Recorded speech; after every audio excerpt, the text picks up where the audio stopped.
everyone. Today we will discuss about the binary operator in C.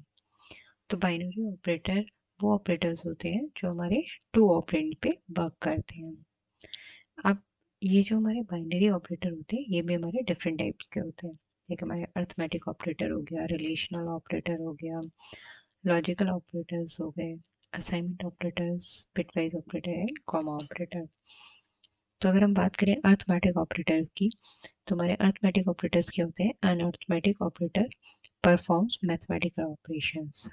हमारे mathematical operations क्या होते हैं? Addition, subtraction, multiplication and division. Plus हम use करते हैं एडिशन करने के लिए, माइनस हम यूज करते हैं सब्ट्रैक्शन करने के लिए, मल्टीप्लिकेशन टू नंबर को मल्टीप्लाई करने के लिए, डिवीजन इसी तरह से मॉडुलस ऑपरेटर हम यूज करते हैं। अब यहाँ पे हमने एक प्रोग्राम लिया है जिसमें हमने अर्थमेटिक ऑपरेटर के यूज को देखा है, ठीक है।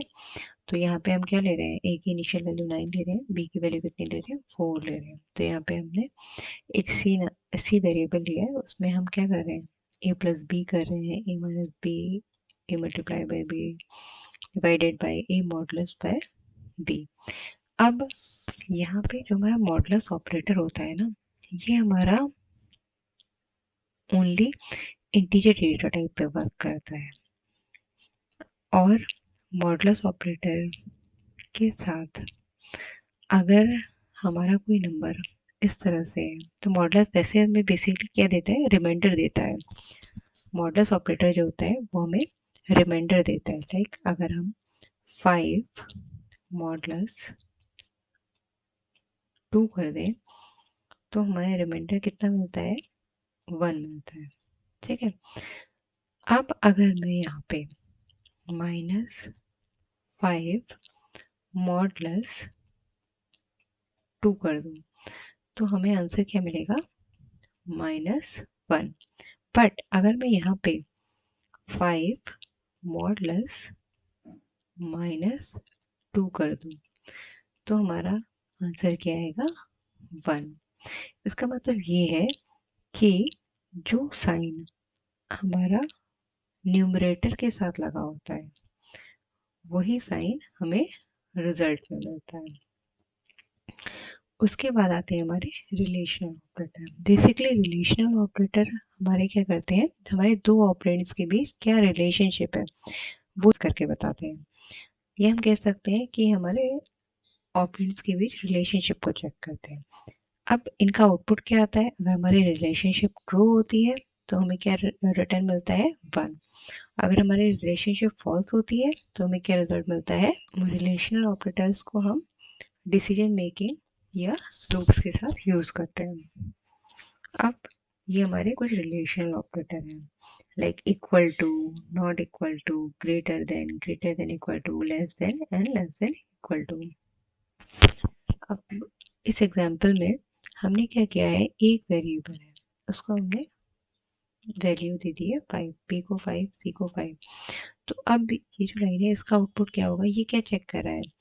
ए बीच में क्या यूज हो रहा है? हमारा इक्वालिटी ऑपरेटर यूज हो रहा है। तो ये चेक करेगा कि हमारा 5 इक्वल है, बी की वैल्यू क्या है? 5। तो हमारा 5 के इक्वल है। तो इसका मतलब क्या होगा? जो हमारे रिलेशनल ऑपरेटर होते हैं उनका आउटपुट हमें या ट्रू मिलता है या फॉल्स मिलता है। ट्रू का मतलब हमारा क्या होता है? 1। तो हमें क्या रिजल्ट मिल जाएगा?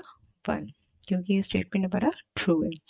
नेक्स्ट स्टेटमेंट में क्या चेक कर रहा है? जो हमारा ए है क्या वो इक्वल है सी के? तो ए की वैल्यू क्या है? 5। क्या ये इक्वल है 10 के?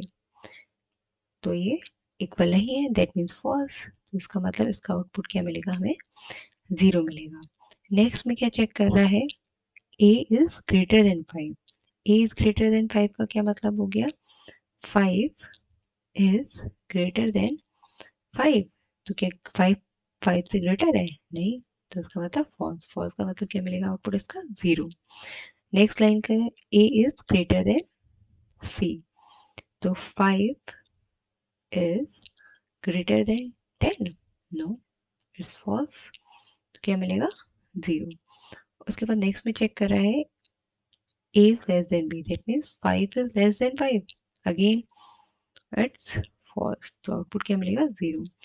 Next, A is less than C. तो A में क्या वैल्यू है? 5 और C की क्या वैल्यू है? 10. इसका मतलब 5 is less than 10. Yes, it's true. तो कितना मिलेगा हमें? 1. उसके बाद हमारा चेक करेगा क्या A में कितनी वैल्यू है? 5. 5 is not equal to B. 5 is not equal to 5. क्या ये ट्रू है? नहीं, फॉल्स. तो अगेन हमें क्या मिल जाएगा? 0. नेक्स्ट कंडीशन चेक करेगा A is not equal to C. तो A की क्या वैल्यू है? 5 is not equal to 10. Right. तो हमें क्या मिल जाएगा? आउटपुट 1. नेक्स्ट हमारा चेक करेगा A is greater than and equal to B. Yes, 5 is greater than and equal to 5. तो 5 से ग्रेटर देन नहीं है, बट हमारा इक्वल टू तो है. तो हमें क्या रिजल्ट मिल जाएगा? ट्रू. ट्रू का मतलब 1. Next 5 is A is greater than and equal to C. तो A की वैल्यू क्या है? 5 है आपकी, और C की वैल्यू क्या है? 10 है. तो 5 is greater than and equal to 10? No. तो इसका क्या मिलेगा हमें? फॉल्स. हम नेक्स्ट में हमारा जो 5 है वो less than and equal to 5 है. Yes, it's true.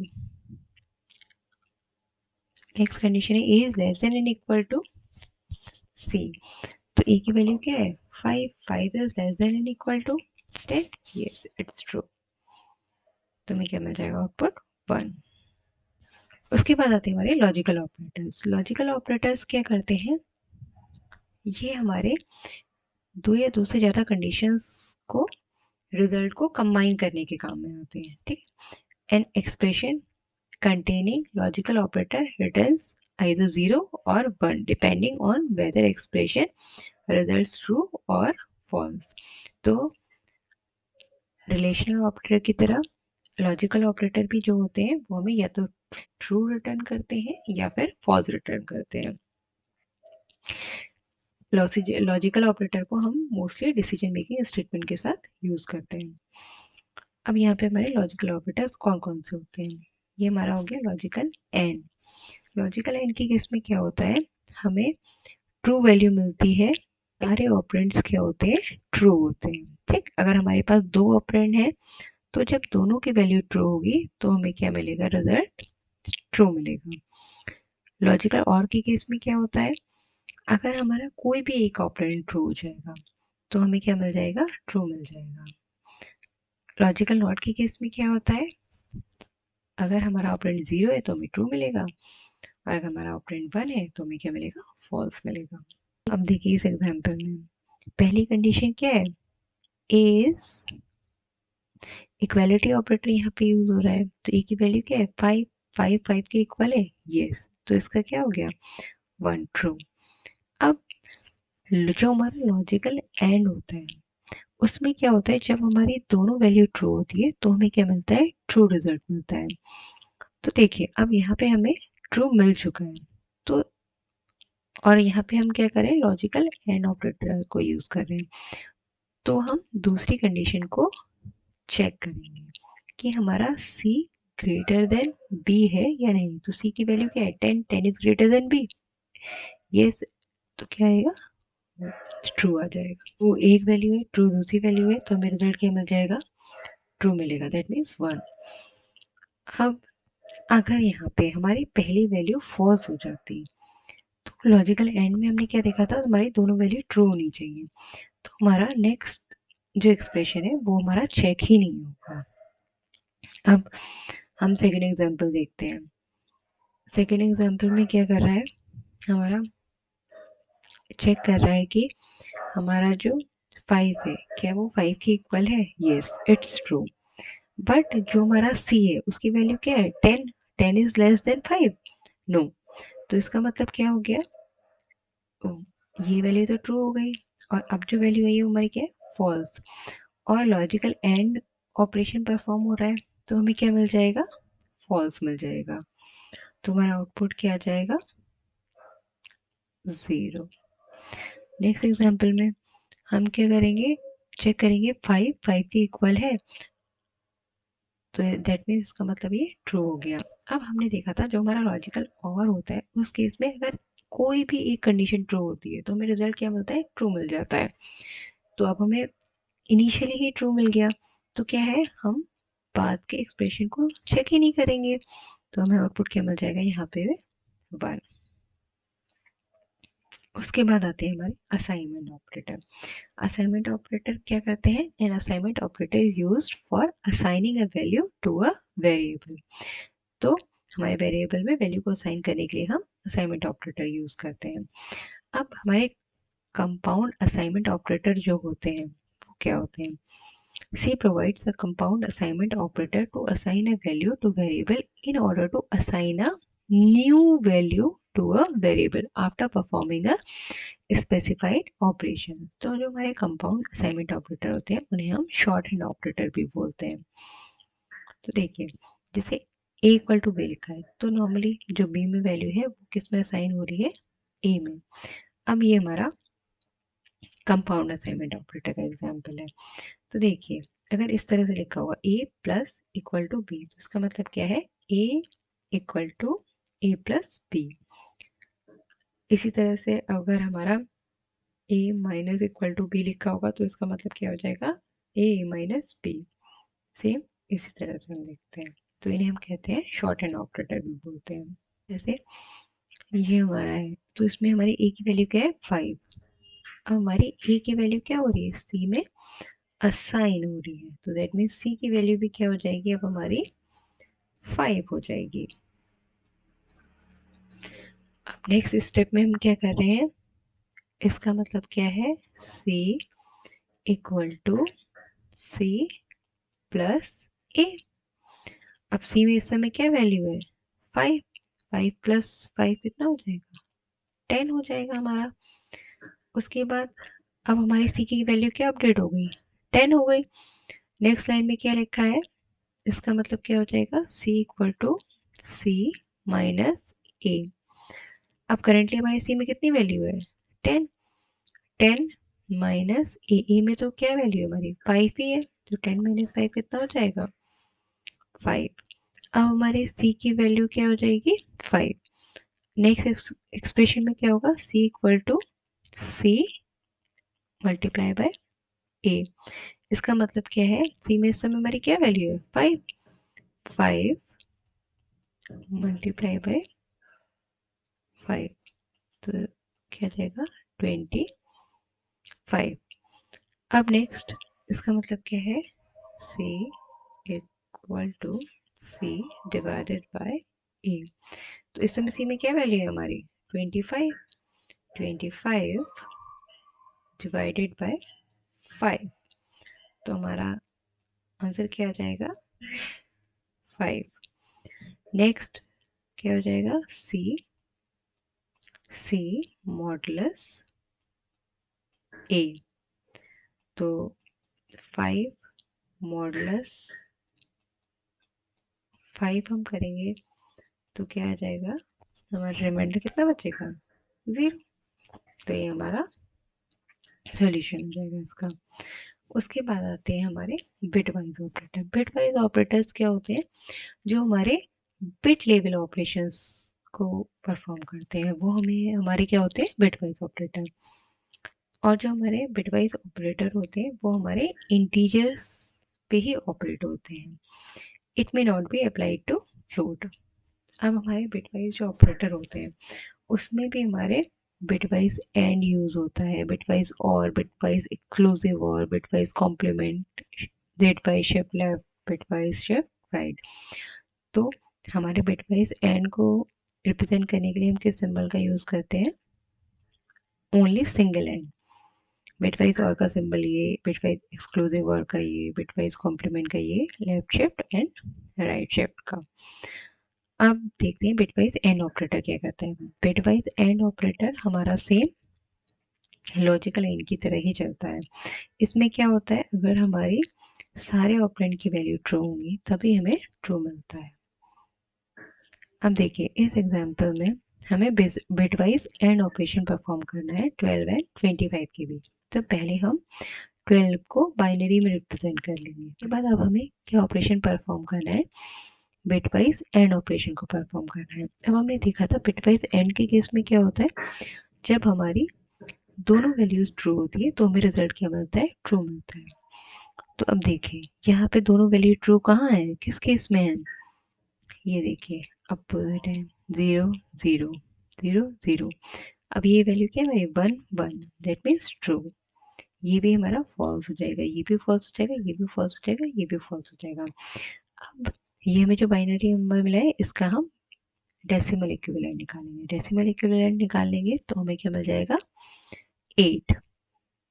तो अगर हम देखिए इसे प्रोग्राम के फॉर्म में लिखे तो हमने क्या किया, ए को 12 से इनिशियलाइज किया, बी को 25 से, और उनके बीच हमने किसका यूज किया, बिटवाइज एंड ऑपरेटर का। तो हमें आउटपुट क्या मिल जाएगा आपका 8। तो ये 8 किस तरह से आया, आपको समझ आ गया होगा। उसके बाद हम देखते हैं बिटवाइज और ऑपरेटर। बिटवाइज और भी हमारे लॉजिकल और की तरह ही चलते हैं। इसमें कोई भी एक ऑपरेंड की वैल्यू ट्रू होने पे हमें रिजल्ट क्या मिल जाता है, ट्रू मिल जाता है। द आउटपुट ऑफ बिटवाइज और is 1 if at least one corresponding bit of two operand is 1. In C programming, bitwise OR operator is denoted by ये सिंगल सिंबल। अब देखिए अगर हम 12 और 25 के बीच बिटवाइज और ऑपरेशन को परफॉर्म करते हैं तो कैसे होता है, पहले हम 12 का बाइनरी में कन्वर्ट कर लेते हैं, उसके बाद हम 25 को बाइनरी में कन्वर्ट कर लेंगे, उसके बाद हम इस पे बिटवाइज और ऑपरेशन को परफॉर्म करें। तो बिटवाइज और के केस में क्या होता है, कोई भी एक वैल्यू ट्रू होने पे हमें क्या मिल जाता है, ट्रू वैल्यू मिल जाती है। तो देखिए यहाँ पे एक वैल्यू ट्रू है तो हमें क्या मिल जाएगा, ट्रू। यहाँ पे भी एक वैल्यू ट्रू है तो हमें क्या रिजल्ट मिलेगा, ट्रू। यहाँ पे हमारी दोनों वैल्यू ट्रू है तो ऑब्वियसली बात है हमें 1 रिजल्ट मिलेगा। यहाँ पे भी हमारी एक वैल्यू ट्रू है तो हमें क्या मिल जाएगा, 1। बाकी में दोनों ऑपरेंड हमारे 0 है तो हमें क्या रिजल्ट मिलेगा, 0 0। अब क्या करेंगे, हम इसका डेसिमल इक्विवेलेंट कर देंगे तो हमें क्या आंसर मिलेगा, 29। तो ये जो प्रोग्राम है इसका आउटपुट क्या आएगा, 29। उसके बाद आता है हमारा बिटवाइज एक्सऑर। जो हमारा बिटवाइज एक्सऑर होता है ना, उसका जो साइन होता है वो इस तरह का होता है। अब बिटवाइज एक्सऑर क्या करता है, हमें ट्रू रिजल्ट देता है कब, जब हमारी corresponding bits of two operands are opposite. अगर हमारे पास दो ऑपरेंड है तो इसका मतलब है एक ऑपरेंड हमारा 1 होगा और दूसरा हमारा क्या होगा, 0 होगा। जब हमारे ऑपरेंड्स की बिट अपोजिट होगी तभी हमें ट्रू देगा, अदरवाइज हमें क्या देता है, फॉल्स देता है। अब इस एग्जांपल में हमने 12 को पहले बाइनरी में कन्वर्ट किया, फिर 25 को बाइनरी में कन्वर्ट किया। उसके बाद जब हमें इस पे बिटवाइज एक्सऑर ऑपरेशन को परफॉर्म करेंगे तो ये हमें 1 किस केस में देगा, जब हमारा एक ट्रू एक फॉल्स होगा, ये एक फॉल्स एक ट्रू होगा। तो यहाँ पे क्या है, ये फॉल्स है ये ट्रू है तो हमें क्या मिलेगा, 1। उसके बाद फॉल्स फॉल्स पे तो हमें फॉल्स मिलेगा, ट्रू फॉल्स पे हमें क्या मिलेगा, ट्रू मिलेगा। अब देखिए यहाँ पे हमें ट्रू ट्रू में भी क्या मिलना है, फॉल्स ही मिलना है, ठीक है। अब यहाँ पे देखिए अगेन फॉल्स एंड ट्रू, तो हमें क्या मिलेगा, ट्रू मिलेगा। अब हम इसका डेसिमल इक्विवेलेंट निकालेंगे तो हमें क्या मिल जाएगा, 21। तो अगर हम इसका आउटपुट निकालेंगे तो हमें क्या मिलेगा, 21। उसके बाद आता है हमारा बिटवाइज कॉम्प्लीमेंट ऑपरेटर। अब हमारा बिटवाइज कॉम्प्लीमेंट ऑपरेटर क्या करता है, bitwise complement operator is a unary operator that works on only one operand। ये हमारा only one operand पे वर्क करता है। ये क्या करता है, हमारे 1 को 0 में एंड 0 को 1 में कन्वर्ट कर देता है। अब देखिए यहाँ पे जैसे हमारा एक नंबर है 35, उसको हमें क्या करना है, बिटवाइज कॉम्प्लीमेंट ऑपरेटर को परफॉर्म करना है, ठीक है। तो हमारा क्या होगा, सबसे पहले हम इसको बाइनरी में कन्वर्ट कर देंगे। तो यहाँ पे हमने इसको 8 बिट बाइनरी में कन्वर्ट कर दिया।